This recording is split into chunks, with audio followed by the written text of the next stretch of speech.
Hello everybody, welcome back. Let's have a peep at what's going on with Bitcoin, and we'll just move away from this Bitcoin dominance chart for the time being.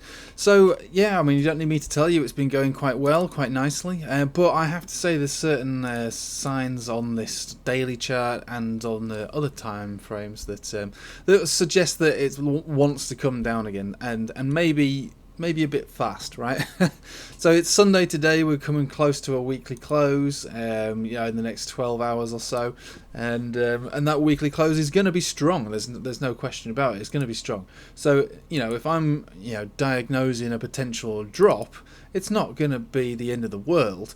But let's think about some of the things that we would normally look at to diagnose such a drop. So this is the money flow index on a daily. We'll just stretch it out. And how does it look in comparison to back in 2018? Well, I have to say that generally it's not the best thing to spot absolute tops, but it tells you when things are getting overheated.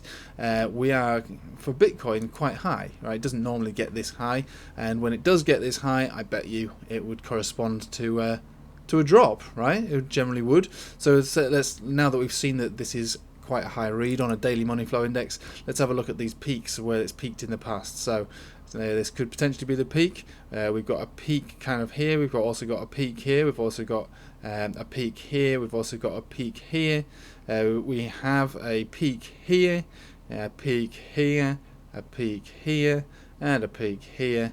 And peak here. Look, at the end of the day, there's lots of peaks. So it would suggest that there's a peak, and this is likely to be a peak.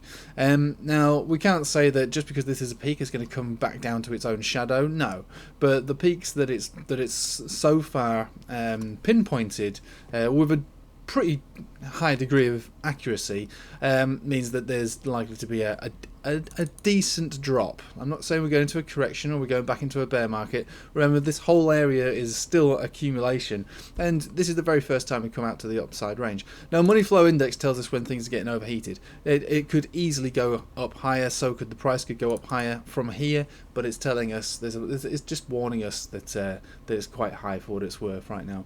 And historically, go back on the daily, that all those peaks correspond to peaks. And I'm not saying that it's going to come down by 5, 10, 20 or whatever percent. I'm just saying that it's a bit peaky right now. That's all I'm saying. So that's the daily that we saw there on the money flow index, and usually a pretty good way to determine a temporary top.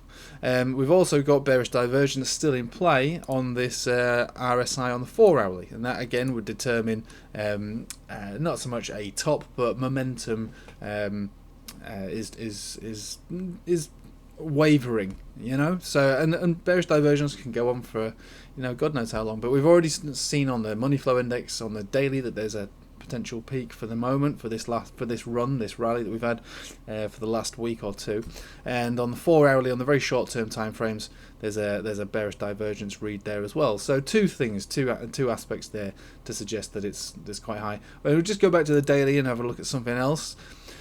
We are pushing the outside rim and have been doing of the Bollinger Band for the majority of this run, and as of today we opened the candle body and we are not reaching towards the top of it again. So again, momentum leaving for the moment, so which also suggests downside, right?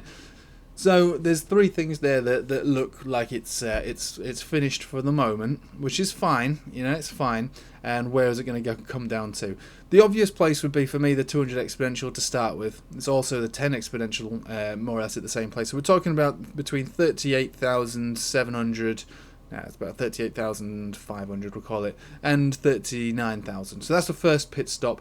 Below there, we've got areas of 36,500, which is the 50 exponential and the 21 exponential.